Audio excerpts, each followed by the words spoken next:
Hi mga mi, samahan nyo naman kami sa aming panibagong ganap ngayong araw. Yun na nga, after kong ma-tour kayo dun sa bahay, eto't umalis naman kami, pupunta kami dun sa swimming pool. Alas 5 na rin kasi yan ng hapon, kaya naman dumiretso na agad kami sa swimming pool. Lakad na lang din kami dahil hindi din naman masyadong kalayuan yung pool at wala ding gas yung kotse namin. Charat! Yun nga, after 2 minutes lang yata na paglalakad, eto't dumating na kami dito at hinihintay nga din pala kami ng isang mommy vlogger din ng Cebu. Sure, marami din sa inyo ng mga followers ko na nanonood din ng mga vlogs niya. Gugulatin ko nga sana siya kaso nga lang nahuli na ako dahil lumingon na siya. So, bali siya nga pala si Mami El. And para sa mga hindi naka-follow sa kanya, please pa-follow din po ng page niya. Ito nga din pala yung pool ng subdivision. Ayan, meron ding pang kids, meron ding pang adults. Sobrang excited na nga rin ng mga bata na makaligo, pati na nga rin itong kambal. Pangalawang beses na nga rin pala kaming nakapunta dito. Unang punta namin dito nung nagkita kami ng 5 co-mommies ko na kasabayan namin sa pagbablog. Yun nga lang, out of 5, 2 na lang kami ni Mami El yung nagpatuloy. So, eto nga yung mga bata, sinamahan na ng papa nila para makaligo na sa pool. Ang kambal namin ako, tuwang-tuwa ng makaligo na kasi napakahilig din talaga nitong maligo. Araw-araw nga dito sa bahay namin, pumapasok palagi yan sa palanggana kasi gusto talaga nila magtampisaw sa tubig. Yun na lang din, napakababaw lang nitong pang kids nila na swimming pool kaya hindi masyadong delikado para sa mga bata. Yun, after mga 1 hour, umuwi na rin kami para makapagayak na rin kami para sa aming hapunan. Napaliguan, nabihisan ko na yung mga bata at ayan, pumunta kami dito sa kabilang kwarto kasi may mga malalaking teddy bear. Aliw na aliw nga itong kambal namin at tig-iisa pa nga sila. Mga hindi nakakaalam, meron itong 3 kwarto tapos ito yung tinatawag na pink room. Ito naman yung master's bedroom. Tuwa nga itong pang master's bedroom nila kasi merong pang massage chair. Pakasarap nga sa pakiramdam at parang gusto ko na nga lang maupo dyan palagi. Ay maya-maya nga din, bumaba na rin kami then naluto na rin itong niluto naming kanin. Nga din pala kami pumunta dito, bumili na kami ng isang lechong manok para may pang-ulam na kami sa hapunan. Meron sanang microwave oven at iinitin ko sana yung manok. Kaso lang natatakot akong gamitin yon kaya eto dito ko na lang iinitin yung manok. Yun nga lang, Diyos ko dahil hindi ko rin talaga alam kung paano sindihan tong lutuan nila. Beses ko yung tinry ikutin pero wala talagang lumalabas na apoy kaya mas lalo akong kinakabahan baka kasi sumabo.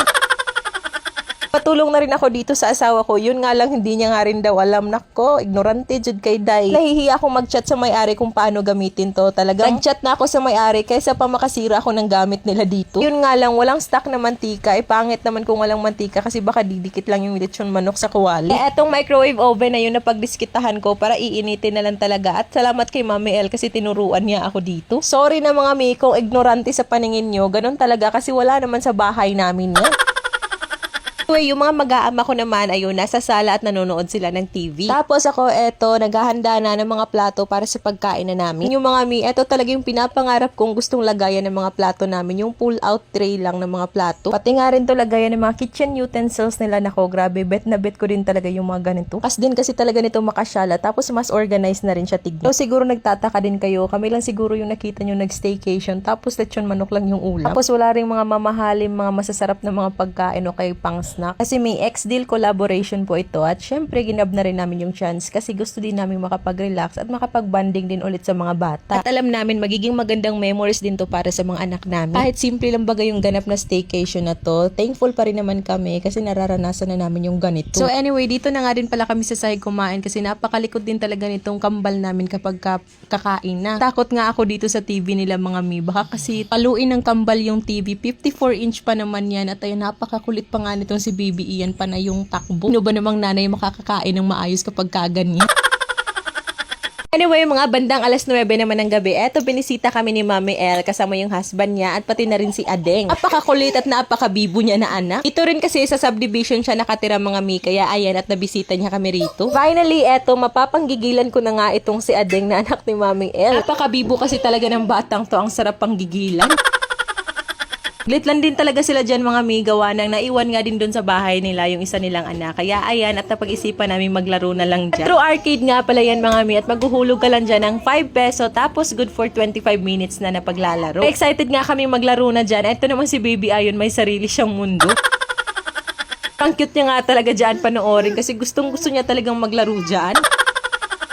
Kami naman, eto, magsisimula na kami sa paglalaro. Sure, mga batang 90s na kagaya ko, nakapaglaro na din kayo ng ganito. Kung mga panahong hindi pa talaga uso yung cellphone, eto na yung pinaka-high-tech na pinaglalaroan natin, no? Kamis din pala maglaro nito, kaya eto ako, gigil na gigil talagang matalo ko yung asawa ko.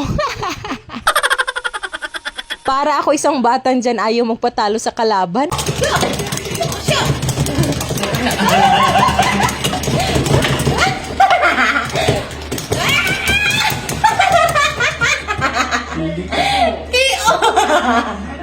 Winner lagi. Winner is Raplo. Petrol po lagi daw. Sunod si